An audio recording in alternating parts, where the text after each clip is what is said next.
Yes. Oh, I sure will. I'll be right on that. Okay, talk to you later.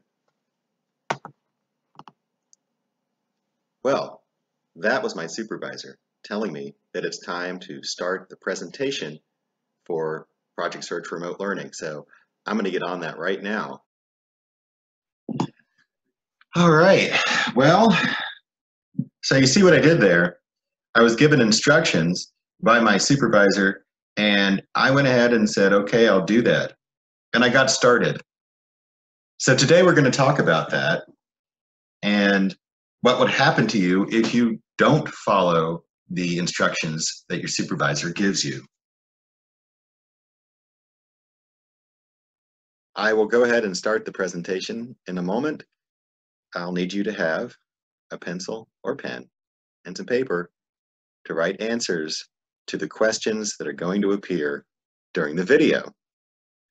So you should be used to this drill by now, but I will remind you as we go through the presentation to take the time to write those answers and be ready to share them with the group.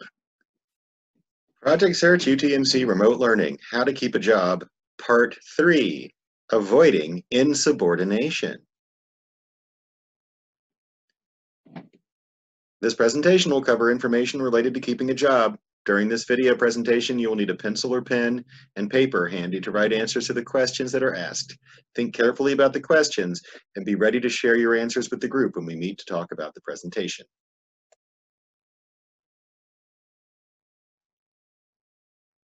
Have your pencil, paper, and thinking cap. Accepting a job offer means you are agreeing to give your time and effort to the employer in exchange for a wage or salary. Money, money, money. It is also understood that during your working hours, you will perform the tasks your supervisor assigns you. What happens when you don't perform your assigned tasks? Refusing to perform your assigned tasks is called insubordination. Insubordination can be as simple as saying no when a supervisor instructs you to perform a task. However, there are other actions that can be considered insubordination too. This presentation will examine insubordination in several of its forms. Disciplinary measures, such as written warnings and suspensions, are often the consequence of insubordination. Please note, insubordination is not tolerated at Project Search. Refer to the dismissal suspension policy for details.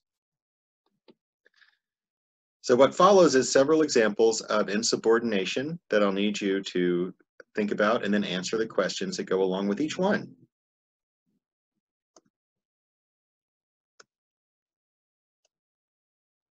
Example 1. The supervisor tells you to mop the floor in the hallway. You say no and start dusting the light fixture instead. Your question is, what do you think your supervisor would say to you if this happened? So think about that, pause the video, and write down what you think would be the right answer.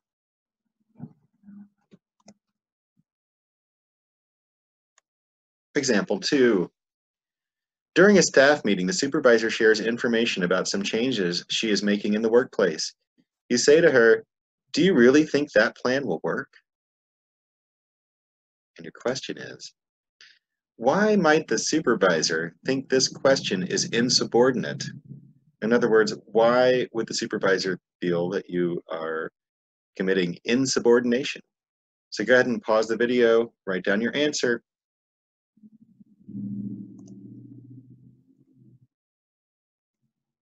Example 3. Jimmy didn't like the decision his supervisor made, so he walked around the workplace pouting and complaining all day. Here's your question.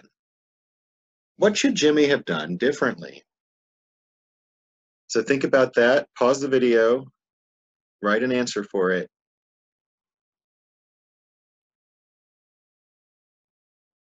Example 4. After the supervisor made it clear that all employees would need to report to work at an earlier time during the holidays, Fred argued with the supervisor about the decision for several minutes.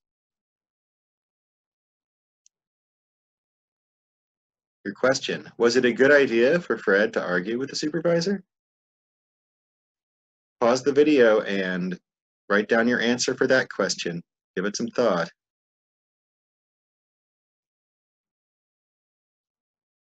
All right, here are some things to think about. Can you think of other ways people could be insubordinate in the workplace? Think of other examples of insubordination. See how many you can come up with. Now think about yourself. Have you ever been guilty of insubordination in a workplace or at school? Take a moment and think of an answer for that one.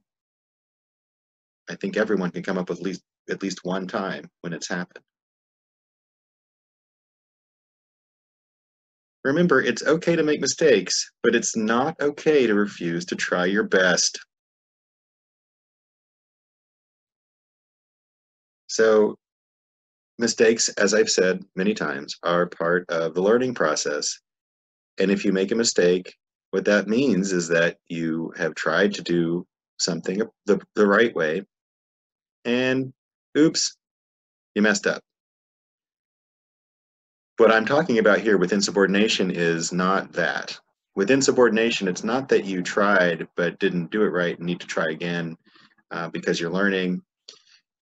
Insubordination is when you don't do it, even if maybe you already do know how to do it. You just don't feel like it, or whatever's going on. Something is going on that makes you feel like you should just not do it.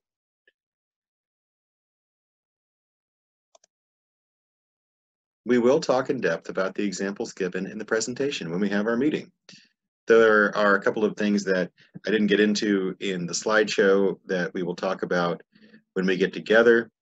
So make sure that you join us for the meeting so that we can talk about those things and how those relate to the examples that were in the presentation. Well, I hope you enjoyed the presentation. And oh wait, what's that? You know what? I think I hear my supervisor, and I better run over and see what I need to do next. I don't want to be guilty of insubordination. See you next time. Project Search.